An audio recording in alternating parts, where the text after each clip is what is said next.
I thought choosing the right Wavemaker for my first tank would be easy. But with over 100 options available on our website alone, getting it right could be the difference between coral death and life, between high phosphates or low phosphates, and between a tank completely covered with cyanobacteria or a tank that looks spick and span. A Wavemaker should really be called a flow maker because we're really not creating waves in our tanks. A Wavemaker is any sort of submersible power head with a relatively wide flow pattern that is meant to create flow around and through our tanks. Wavemakers, or submersible power heads as they're often referred to, serve several distinct functions within your tank. First up, a Wavemaker keeps detritus suspended. Fish food and fish waste will settle to the bottom of your aquarium, and without water movement, they will break down into nitrates and phosphates, causing nuisance algae growth. But power heads can provide enough water movement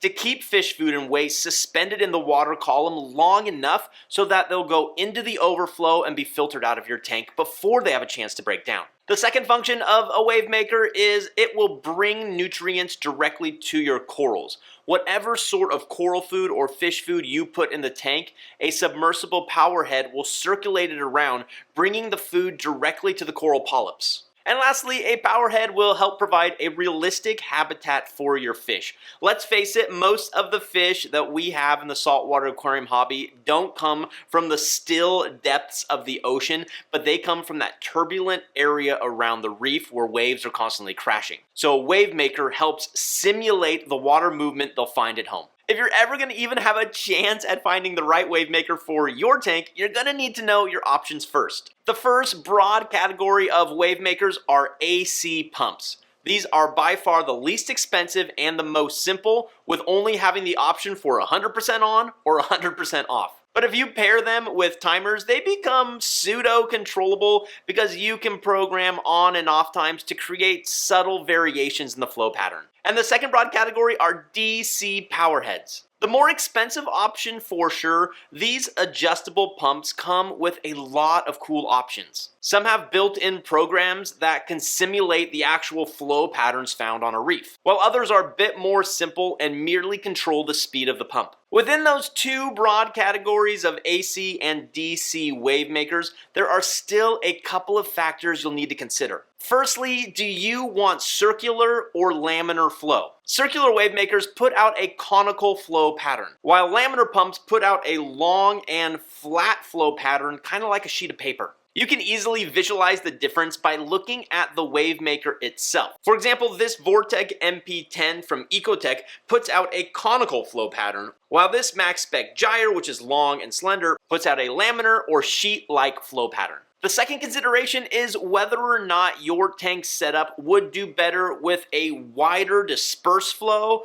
or a more narrow condensed flow. A 2,000 gallon per hour power head performs drastically different depending on how that water is dispersed from the pump head. For example, something like this Reef Breeders RP-M has a super wide angle, which means the power head efficacy wanes quickly in the water. Whereas a Vortec or a Gyre has a much more narrow, condensed flow pattern, allowing all of that water movement to reach to the far side of a lengthy tank. Choosing the right Wavemaker can be a little bit complicated, so here are a few factors to consider to narrow down your choice. Number one, what are your tank dimensions? If you have a small tank, let's say anything shorter than 2 feet in length, then you'll likely be better served either by a power head that has a wider dispersal or a much smaller power head that has a narrow concentrated focus. The real thing you want to consider here is you don't want to blast your corals with too much flow. But larger tanks, 3 feet or longer, will definitely be better served by either a gyre pump, which puts out a very narrow laminar flow, or like something like the Vortec from Ecotech,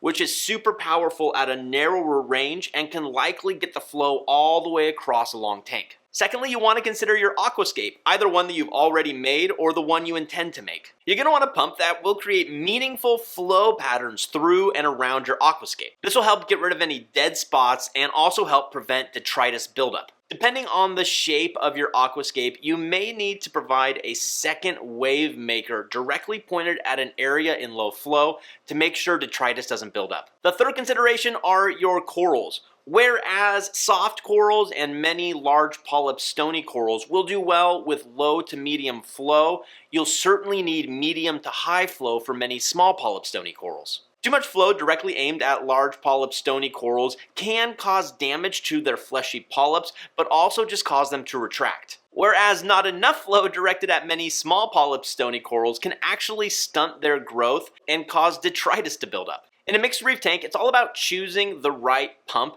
and then placing your corals in an appropriate location where their flow needs are going to be met. The fourth consideration for power heads is placement. Where do you intend to put them inside your tank? The most typical place we put power heads is on the sides of our tank, but sometimes placing them on the back panel of your tank is the best option. For example, if you know you want or need your power head to be placed as close to the level of the water as possible without a whole bunch of air being sucked into the propeller, then you're likely going to want to go with a gyre. If not seeing wires inside of your tank is a priority for you, then you're going to want to go with a Vortec. And if you want to mount your Wavemaker to the back panel of your tank, then you're going to need a power head with a small and thin exterior magnet that can fit into tight places. Something like this Reef Breeders RP-M, the Aqua Illuminations Nero, a Neptune Systems Wave, or a Reef Octopus Octopulse. And the fifth and final consideration when deciding on the right Wavemaker for your situation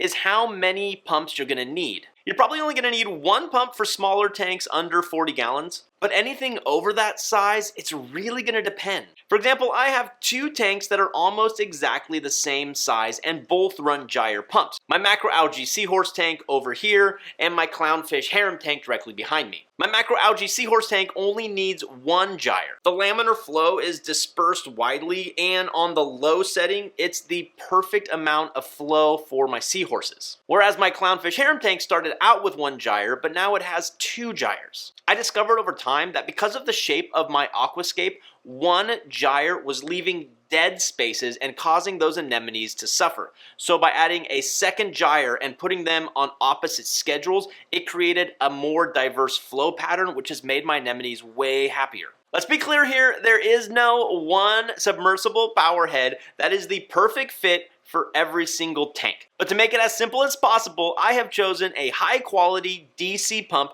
that will fit the needs of most hobbyists. Well, Matthew, how can you possibly know that? Because right now, I am staring at the first Wavemaker I ever bought 9 years ago that has still running and has run in a wide diversity of tanks. Can you guess which one it is? Go ahead and guess. Think about it. Which pump do you think I'm going to recommend? I bet half of you can guess correctly. And of course, I am talking about the Vortec from Ecotech Marine. I mean, it really is the creme de la creme of Wavemakers in this hobby. Low profile with no wires in the tank, programmable using the included controller or wirelessly via the Mobius app. It comes in three sizes ranging from the 2,500 gallon per hour MP10 up to the 7,500 per hour in the MP60. It's tough to say exactly which side you're going to need, but I will say this. The largest system I currently am running only has about 50 gallons in the display, and I've only ever used the MP10 size. If I wasn't using the two gyres in the harem tank right behind me, I would use two MP10s on opposite sides because I think that would create a good amount of flow and enough turbulence in the water to make most corals happy. Placing your new Wavemaker or Wavemakers in the right place and choosing the right settings is actually really important and really important to do right the first time. And it's not even really that difficult. Check out this video that Ryan made. He'll walk you through the whole process. And as always, everyone, thanks for watching. Happy reefing, be well. We'll see you next time.